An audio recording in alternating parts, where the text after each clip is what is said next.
Good morning. स्वागत है आप सभी का होम गपशप विथ मी पूजा। मैं हूँ पूजा। तो चलिए शुरू करते हैं आज की इस गुलाबी सुबह के साथ, क्योंकि मौसम थोड़ी थोड़ी ठंडक देने लगी है, बहुत ज़्यादा नहीं। दिन में तो बिल्कुल ही सितंबर अक्टूबर रहता है, सुबह के टाइम तो नवंबर रहता ही रहता है और शाम को थोड़ा सा दिसंबर लगता है। तो चलिए इस गुलाबी सुबह के साथ आप सब लोगों को मैं अपने चैनल पे स्वागत करती हूँ। और आज है संडे, और संडे के दिन हम फ्री कैसे रहें पूरे दिन, जो सुबह काम निपटा लेंगे उसके साथ ही। तो आज मैं उसी के बारे में बात करूँगी, धीरे धीरे बात करती रहूँगी और काम भी करती रहूँगी। तो यहाँ पर कुछ चीज़ें हैं, जैसे कि ये राजमा मैं रख रही हूँ एक बड़े से डब्बे में। कई बार जब बाहर से राशन लाते हैं ना, तो तुरंत मैं डब्बे के अंदर नहीं रखती, एक दो चीज़ें छोड़ देती हूँ। कई बार डब्बा नहीं खाली होता है या कुछ ऐसे। एक्चुअली रखना था मुझे नमक, और नमक ख़त्म हो गया था, तो मैंने सोचा जो भी पैकेट थोड़े बहुत लग रहे हैं कि खाली है डब्बे, तो मैं वो सारी चीज़ों को रख दूँ। तो बादाम रख लिया, राजमा रख लिया, और साथ में सबसे ज़रूरी था नमक, वो मैंने रख लिया। तो मेरे इस डब्बे के अंदर सिर्फ आधा ही पैकेट नमक आता है, तो इस वजह से आधा मुझे फिर रबर में फोल्ड करके रखना पड़ता है। तो मैं ऐसे ही रखती हूँ। और मेरा राशन वाला जो है ना बास्केट, वो आप लोगों ने देखा है क्या? नहीं देखा तो पिछले बहुत सारे वीडियोज़ में मैंने दिखाई हुई है, आप देख सकते हैं। और ये है मेरा पेंट्री रैक, या जो भी समझे बॉक्स। तो उसके अंदर सारी चीज़ें जमा है, तो उसमें से मैं रख देती हूँ राजमा को, और उसके बाद इसको बंद करके चलिए चलते हैं, अब खाना बनाना शुरू करते हैं। तो आज मैं पूरे ही वीडियो में यही शेयर करने वाली हूँ कि सुबह सुबह अगर आप शाम तक की तैयारी कर लेते हैं तो आपका काफ़ी मूड भी फ्रेश रहेगा, आप घूमने फिरने भी जा सकते हैं और बच्चों के साथ एंजॉय भी कर सकते हैं। तो यहाँ पर मैंने 2 कढ़ाई चढ़ाई है, लाइट चली गई इसलिए अंधेरा हो गया। तो 2 कढ़ाई में एक फ्राइंग पैन है और एक स्टील की कढ़ाई है। एक मैं बनाने जा रही हूँ उपमा। उपमा को प्रीमिक्स बना करके मैंने रखा हुआ है, तो मुझे दिक्कत नहीं है। और एक फ्राइंग पैन है, उसके अंदर मैं पोहा बनाने जा रही हूँ। ये ड्राई पोहा होता है, जिसको चिरवा भी बोलते हैं, और चिरवा का भूजा बोलते हैं इसको। ये स्नैक्स के लिए बहुत अच्छा होता है। इसको सिर्फ हम तवे के ऊपर ड्राई रोस्ट करते हैं बिना ऑयल वगैरह के, और उसके बाद फिर इसके अंदर कुछ चीज़ें मिलाएंगे और उसको रख देंगे। 1 से 2 हफ्ते तक आप इसे आराम से खा सकते हैं। तो मैं ये शाम के लिए बना रही हूँ कि शाम को हो सकता है कोई मांगे। इधर मैं उपमा का प्रीमिक्स बनाया हुआ है, जिसको मैंने पिछले वीडियो में शेयर किया था।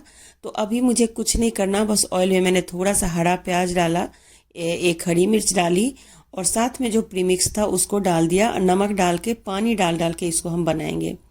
बीच बीच में इस पोहे को मैं थोड़ा सा उलट पलट कर देती हूँ, क्योंकि वो सिम पे है, बहुत कम आंच पे रखा हुआ है। और मैं जो उपमा बनाती हूँ वो बहुत अलग तरीके से बनाती हूँ। मैं थोड़ा थोड़ा पानी डाल के उसको पहले भिगोती हूँ, और उसके बाद थोड़ा सा पानी डाल के फिर आँच को बंद कर देती हूँ। तो ये तरीका इसलिए सही रहता है क्योंकि इससे ना बहुत ज़्यादा चिपचिपा भी नहीं बनता आपका उपमा, और बहुत ज़्यादा ड्राई भी नहीं होता।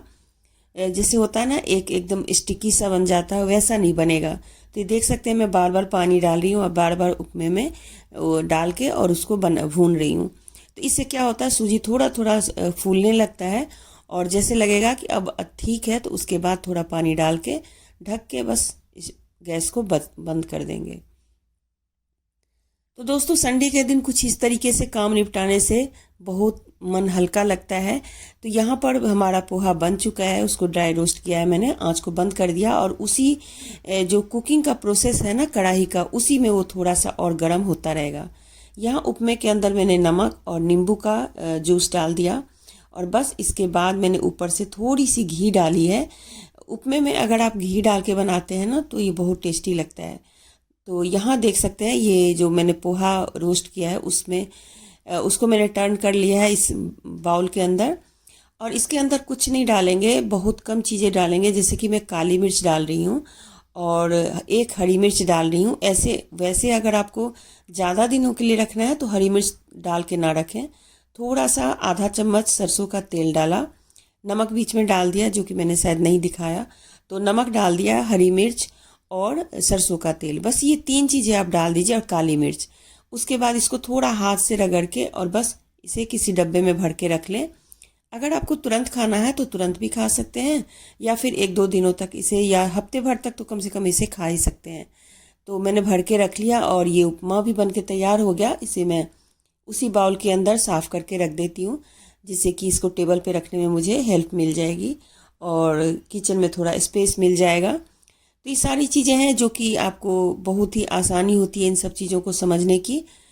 तो यहाँ पर दोपहर के लंच के लिए मैंने चावल चढ़ा दिया। हम लोग दोपहर में चावल ही खाते हैं अक्सर। हाँ, ऐसा ही कई बार होता है कि मैं रोटी खाई होंगी या हमारे फैमिली ने रोटी खाई होगी। और दूसरी साइड चाय बना रही हूँ क्योंकि हस्बैंड की मांग थी कि एक बार चाय बना दो। तो जब ही नाश्ता किया उसके बाद एक बार चाय बन गया। और यहाँ पर मैं जा रही हूँ दाल चढ़ाने के लिए। और दाल में आज मैं आपको एक बहुत ही फटाफट वाली रेसिपी बता देती हूँ कि कोई भी दाल बनानी हो और बच्चों को दाल पतली वाली नहीं अच्छी लगती है तो आप क्या करें, प्याज वगैरह डाल दें सारी चीज़ें। उसमें थोड़ा सा मैंने तेल भी डाला, बहुत कम तेल डाला, और उसके अंदर टमाटर, लहसुन, अदरक और हल्दी सारी चीज़ें डाल के और दाल डाल के पानी डाल के उसको हम बंद करके सीटी लगा लेंगे। तो इसमें तड़का हम ऐसे नहीं लगाएंगे कि प्याज भून रहे हैं या कुछ ऐसे, लेकिन इस दाल के अंदर मैंने थोड़ी सी घिया भी डाली है, थोड़ी सी डाली है बस, क्योंकि मेरी बेटी को दाल के साथ घिया बहुत अच्छा लगता है। तो मैंने सोचा चलो मैं दाल घिया ही बना देती हूँ, कभी कभार ही घर में होती है। तो मैंने डाल दिया घिया, ऊपर से टमाटर, अंदर प्याज डाला था, तेल डाला था, हल्दी डाल दी और बस लहसुन भी डाल दिया मैंने साथ में और नमक डाल दिया। तो सारी चीज़ें डालने के बाद इसमें मैंने गर्म पानी डाल दिया या ठंडा पानी जो भी हो आपके पास। मेरे पास अभी गर्म पानी था तो वो डाल के कुकर में सीटी जैसे ढक्कन लगा के और धीमी आंच पर इसे कम से कम 4 से 5 सीटी लगा लें और बस उतार लें। इधर चावल हमारा हो चुका है तो मैं इसकी माड़ निकालती हूँ। तो मैं कुकर में बहुत ही कम चावल बनाती हूँ, बिरयानी वगैरह ही बनाना हुआ या फ्राइड राइस बनाना हुआ तभी। तो ये बहुत आसान होता है, एक तरफ आप चावल चढ़ा दें, एक तरफ दाल, बस हो गया, दोनों चीज़ें बन गई। अगर आप दाल के अंदर कोई सब्जी डाल के बनाते हैं तो वो तो और भी अच्छा है। चलिए अभी मैं सब्जी बना रही हूँ जो कि शायद मतलब दिन के साथ साथ रात को भी हो जाएगी। तो ये पूरे दिन की तैयारी मैं कर रही। तो यहाँ पर टमाटर, प्याज और लहसुन, अदरक डालना भूल गई हूँ तो शायद मैं बाद में डालूँगी। तो कुछ इस तरीके की भूलने की भी प्रॉब्लम हो जाती है कई बार जब काम आप करने लगते हो। तो यहाँ पर 2 टमाटर मैं डाल रही हूँ और इसका मसाला बनाऊँगी, मतलब पेस्ट बना रही हूँ। बाकी सूखे मसाले डालेंगे। तो आज मैं बनाने जा रही हूँ आलू गोभी की सब्जी। ये बहुत ही आसान होता है बनाना। आलू को मैंने दाल के अंदर डाल दिया था और दाल के साथ ही आलू उबाल गया। तो क्या होता है ना कि इस तरीके से अगर आप बनाते हैं तो बहुत जल्दी खाना बन जाता है। तो समझ सकते हैं कि मुश्किल से 10 मिनट लगेगा आपको और पूरे दिन का जो खाना है वो बन के तैयार हो जाएगा। चलिए यहाँ पर मैं मसाला पीस लूँगी, साथ में थोड़ी सी सफाई भी कर लेती हूँ। और जिस कढ़ाई में मैंने उपमा बनाई थी उसी को फिर मांज के और इसके अंदर तेल डाला सरसों का। अक्सर हम मेरे किचन में आपको सरसों तेल में ही सारी चीज़ें बनती हुई दिखाई देंगी। अगर आपको सरसों तेल नहीं पसंद तो आप कोई भी कुकिंग ऑयल यूज कर सकते हैं। तो यहाँ पर जीरा डाल दिया और जीरा डालने के बाद इसको मतलब पकने देंगे इसमें। और ज़्यादा कुछ मैं नहीं डाल रही हूँ, सिंपल सी सब्जी बना रही हूँ। और बीच में दाल को भी देख लिया, उसकी भी सीटी ठीक ठीक है। उसमें मैंने आलू डाला हुआ है तो पहले आलू निकाल के और उसको छील लेंगे और उधर कढ़ाई में जैसे ही मतलब हो जाएगा तो उसके अंदर हम गोभी डाल देंगे। यहाँ पर आलू हमारा हो चुका है, इसको अब हमें छीलने की ज़रूरत है। तो बस आप देखिए कि मैं क्या सब करती हूँ। यहाँ पर मैंने पानी की एक थोड़ी सी बड़ी सी शीशे का एक बर्तन रखा हुआ है जिसे आप समझ सकते हैं कि स्टोरेज है ये पानी के लिए। तो यहाँ पर मैं आलू के अंदर थोड़ा सा पानी डाल के उसके अंदर जो भी दाल वाल लगा हुआ है ना वो मैं दाल के अंदर ही डाल देती हूँ। इससे क्या होगा कि दाल ना आपका इधर मतलब फेंकना नहीं पड़ेगा उसका पानी या दाल जो है वो। और जो मैंने तड़का बनाया है ना उसमें से थोड़ा सा जीरा और तेल निकाल के दाल में भी तड़का लगा दिया। तो ये सिंपल खाना है। इस खाने को खाने के बाद तो आपका मोटापा कभी भी नहीं बढ़ेगा, आप विश्वास रखें। और इस तरह का खाना लोग नहीं खाना पसंद करते हैं, इसीलिए आजकल हेल्थ की इश्यूज बहुत ज़्यादा होते हैं। तो चलिए गोभी को मैं अच्छे से पहले फ्राई करूँगी। मुझे गोभी फ्राई करके ही बनाने में अच्छा लगता है। वैसे कभी कभार मैं टमाटर प्याज डाल के पहले ही और फिर गोभी भी बनाती हूँ, पर गोभी उसमें ना अच्छे से कच्ची कच्ची सी रहती है, पकती नहीं है, तो मुझे वो अच्छी नहीं लगती इतनी। हाँ, कभी कभी ऐसे सूखी बनानी हो तो मैं बना भी लेती हूँ, ऐसी कोई बात नहीं है। तो यहाँ पर आलू भी छील रही हूँ साथ के साथ, और उधर गोभी भी भुन रही है। तो चलिए, यह आलू हो चुका है और गोभी को एक बार देख लेते हैं कि कैसा हुआ है। तो फ्रेंड्स, मेरा काम तो कुछ इसी तरीके का होता है। आप लोग कैसे करते हैं ज़रूर बताइएगा। गोभी के अंदर हल्दी और लाल मिर्च का पाउडर डाल दिया, और जो मसाला हमने पीसा था वो डाल दिया। तो ये गोभी की सब्जी ना बहुत अच्छी लगती है। इसको तो बिना दाल के भी आप खाएंगे ना, तो चावल के साथ बहुत अच्छी लगती है। तो ये सब्जी मतलब रात को भी हो जाएगी और अभी दिन में भी हो जाएगी। तो चलिए, इसको भून लेते हैं अच्छे से। आलू भी डाल दिया, और बस अब नमक और पानी डाल के उसको ढक के पका लेंगे। ज़्यादा पकाने की ज़रूरत नहीं है, क्योंकि गोभी काफ़ी हद तक गल चुकी है। तो इसको सूखा अगर बनाना है तो आप पानी नहीं डालिए। अगर थोड़ा ग्रेवी वाली बनानी है तो पानी डाल दीजिए। तो मैंने थोड़ा पानी डाला है, क्योंकि रोटी के साथ खानी थी रात को।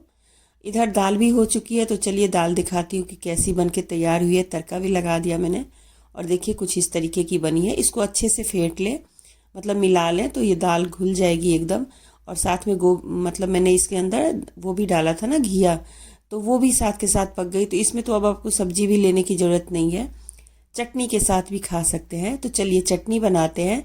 तो चटनी के लिए यहाँ पर मैंने 3 टमाटर लिए हैं। ये थोड़े से पके हुए टमाटर हैं। अगर आप हल्का कच्चा भी लेंगे तो ज़्यादा अच्छा बनेगा। साथ में मैंने साबुत प्याज डाल दिया, साबुत एक पूरी की पूरी गट्टी जो होती है लहसुन की, वो डाल दिया। तो लहसुन सबसे पहले जल जाता है, क्योंकि उसमें थोड़े ज़्यादा वो सूखे हुए पत्ते होते हैं ना, छिलके जो होते हैं वो। और टमाटर थोड़ा लास्ट में पकता है, और प्याज सबसे लास्ट में पकता है, क्योंकि प्याज को पकने में थोड़ा टाइम लगता है। लेकिन मैं सबको एक साथ ही पका रही हूँ और एक साथ ही निकाल लूँगी। ऊपर से 2-3 हरी मिर्चें भी आप डाल सकते हैं। तो ये हो चुका है, पक गया, और इसकी बनाएंगे हम बहुत ही टेस्टी सी सब चटनी, जिसको आप रोटी या चावल के साथ भी खा सकते हैं। तो यहाँ पर देख सकते हैं कि एक बाउल लिया है मैंने, और बना रही हूँ मैं एक ऐसे ही सलाद, जो कि खाने के लिए बना रही हूँ, ऐसे ही खाने के लिए बना रही हूँ। तो यहाँ पर मेरे पास बासिल के कुछ पत्ते हैं, जो कि मेरे गमले में हैं। तो मैं उनको जब भी बनाना होता है तो थोड़ा सा तोड़ के ले आती हूँ। और नीचे पत्ता गोभी थोड़ा सा पतला पतला काट के डाला, ऊपर से ये बासिल के पत्ते डाल दिए।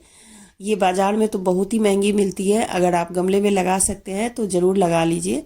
इसके अंदर थोड़े से खीरे डाल रही हूँ, और खीरा का बाई चांस होता है कि कई बार ख़राब निकल जाए, तो इसलिए पहले काट के मैंने देख लिया था, तो मीठा था खीरा, तो इसलिए मैंने फिर इसके अंदर डाल दिया। क्योंकि खीरा में क्या होता है, कई बार कड़पा भी निकल जाता है, तो उसको पहले आप देख लें। और टमाटर, जो साबुत टमाटर होते हैं, उसकी थोड़ी पतली स्लाइसेस काट दी। तो ये एक अच्छा सा हेल्दी सा मतलब एक ना सलाद बन के तैयार हो जाता है। तो बस इतनी ही चीज़ें थी, तो मैंने इतनी बनाई। इसमें मैंने थोड़े से पुदीना के पीसे हुए पाउडर डाले हैं, जो मैंने पिछले साल ही बनाए थे, वो अभी तक हैं। तो मैं सोच रही हूँ इसको खर्च कर लूँ। थोड़ा सा हरा धनिया डाल दिया, ज़रा सा डालना है, ज़्यादा मत डालिएगा, नहीं तो फिर धनिया धनिया और फिर खाएगा नहीं कोई।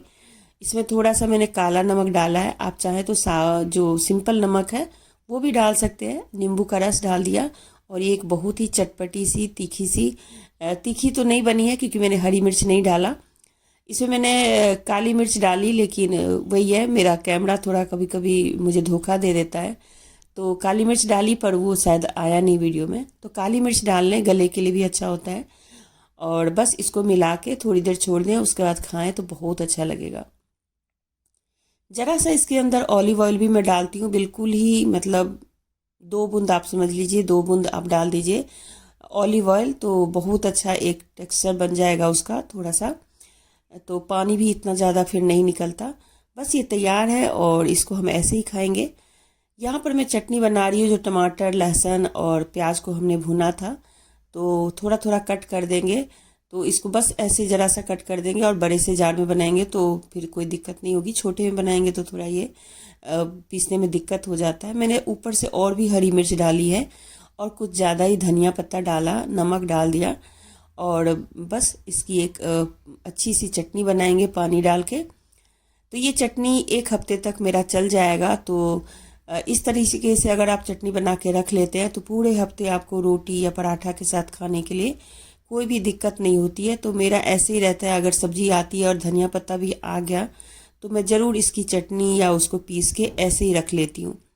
जैसे कि पिछले वाले टिप्स में मैंने बताया था कि धनिया को आप ऐसे ही पीस के रख सकते हैं। खाना बन चुका है, हमारा लंच भी हो गया और अब बच गया है किचन को क्लीन करना। तो आज टमाटर भूनने के चक्कर में चूल्हा थोड़ा सा ज़्यादा ही गंदा हो गया, तो मैंने हल्का सा सोडा, 1 चम्मच सोडा और थोड़ा सा विम लिक्विड डाल के और उसके अंदर उस जाली को, जो हमारा बर्नर होता है, उसको डाल के और उसके अंदर रख दिया और उसको बाद में साफ़ करूँगी मैं। बस उसके बाद चूल्हे को अच्छे से क्लीन कर लिया। तो ये क्लीन करने के बाद आप जब भी किचन में जाएंगे तो आपको एक बहुत ही अच्छा सा फील होगा कि किचन बिल्कुल ही साफ़ सुथरा है। तो कम से कम किचन की जो स्लैब होती है ना, जो काउंटर टॉप होता है, उसको क्लीन करना बहुत ज़रूरी है। तो ये वाला बर्नर आज बहुत गंदा हो गया क्योंकि मैंने बनाया था, आपको देखा ही। उसके बाद भी मैंने बैंगन पकाया। संडे है तो सुबह सुबह फिर कोई ना कोई सब्जी चाहिए, तो मैंने बैंगन पका के रख लिया, जिसकी वीडियो मैं नहीं बना रही हूँ, नहीं बनाया तो बस, तो इसीलिए चूल्हा थोड़ा ज़्यादा ही गंदा हो गया। तो इसको कुछ नहीं, मैं ब्रश से बिल्कुल ही क्लीन कर लेती हूँ, वही जो हमने अभी एक लिक्विड बनाया उससे। और मैं साथ के साथ पीछे की जो टाइल्स होती हैं उनको भी क्लीन कर लेती हूँ, और इस तरीके से सूखे कपड़े से पोछा लगा के, और बस चूल्हे के नीचे भी थोड़ा सा लगाना ज़रूरी होता है, नहीं तो नीचे जो गिरता है सामान वो फिर रह जाता है। और ये काम आप खुद ही कर सकते हैं और कोई नहीं कर सकता, ना कोई समझ सकता है कि आपको किस हद तक क्लीन रहना पसंद है। तो इसी वजह से मेरा किचन और घर जो है साफ़ रहता है। बहुत सारे लोगों को मेरा घर बहुत साफ़ लगता है, तो मैं सोचती हूँ कि ये मेरे लिए एक बहुत बड़ी बात है, क्योंकि अगर लाइफ में घर ही संभालना सीखा तो घर को ही साफ़ रखना ज़रूरी होता है। अगर मैं जॉब कर रही होती तो शायद ही नहीं कर पाती, लेकिन जॉब नहीं करती हूँ तो इसीलिए इसी काम में अपने आप को लगाई हुई हूँ, इसी में मन लगता है। यही सीखा बचपन से और यही कर रही हूँ, अब तो मन लगता है। और एज के साथ अब कोई काम भी नहीं है ऐसा कि मैं वो करने जाऊँ। तो बस इसी को आप लोग भी इंजॉय कीजिए। ये बहुत सारी लेडीज़ की प्रॉब्लम होती है, ऐसी बात नहीं है। तो आप लोग भी मेरे साथ खुश रहिए, खुश रखने की कोशिश कीजिए, और जितना आप खुद खुश रहेंगे उतना ही दूसरों को भी खुश रख पाएंगे मेरे हिसाब से। तो चलिए मैं किचन को बिल्कुल ही क्लीन कर लेती हूँ और उसके बाद बस आप लोगों को टाटा बाय बाय करूँगी। और आज अभी थोड़ी देर रुक जाइए, बिल्कुल ही रुक जाइए। अभी मैं आप लोगों को बहुत अच्छा एक टिप बताने वाली हूँ, और वो टिप क्या है मैं आपको बताऊँगी ये क्लीन करने के बाद, क्योंकि नीचे भी काफ़ी सारा कूड़ा पड़ जाता है ना। जैसे हम ऊपर काम करते हैं तो नीचे भी काफ़ी गिर जाता है, तो मैं एक साथ ही सारी चीज़ों को क्लीन कर देती हूँ। मुझे ये बिल्कुल ही गंदा नहीं पसंद है, और मैं दूसरों को भी बोलती रहती हूँ कि कुछ इस तरीके से करो। तो यहाँ पर सब कुछ हो गया, बस बर्नर मांजना है, उसको मैं वॉश बेसिन के पास रख देती हूँ। जैसे ही टाइम मिलेगा मैं उसको मांज लूँगी। तो चलिए आज मैं आप लोगों को एक बहुत अच्छा टिप बताने वाली हूँ। फॉइल पेपर को लगाने से ना चूल्हा गंदा नहीं होता, मतलब 2 से 3 दिन, मतलब चाहे तो पूरे दिन आप काम कर लेते हैं, सुबह नाश्ता से लेके रात के खाने तक, तो एक पूरा दिन इस फॉइल पेपर को लगाने से ना आपको बार बार चूल्हा साफ नहीं करना पड़ता है। तो आज मैं भी ये ट्राई कर रही हूँ। तो अगर ये वाली टिप आप लोगों को पसंद हो तो ज़रूर आप लोग भी ट्राई कीजिएगा और मुझे बताइएगा कि ये सही है कि नहीं। तो यहाँ पर चलिए मैं शुरू करती हूँ और इसको लगाती हूँ।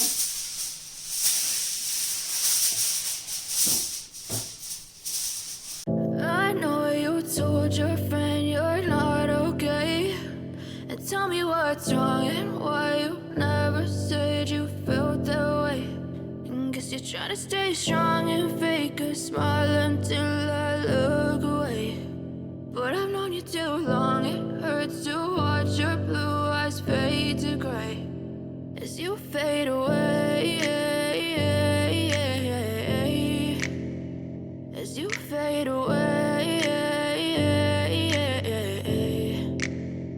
Yeah, I'm about to fade away, cause every time I wake up I feel like it's Monday. Something's going wrong with all the chemicals up in my brain. All of a sudden I don't look at anything the same way. Got a build up of my thoughts sitting in an ashtray. I'm sorry that I'm so inconvenient, okay. Just let me be me and I'll stay out of your way. I can see the way you look at me, I'm such a disgrace. I never really asked to be brought into this place. You wanna love me? Well then baby I have a taste. All the highs and the lows, no you'll never be the same. I don't really wanna hurt you but I can't control the pain. If you stick कैसे काम करेगा, लेकिन मैंने लगा लिया है और देखती हूँ सही रहेगा।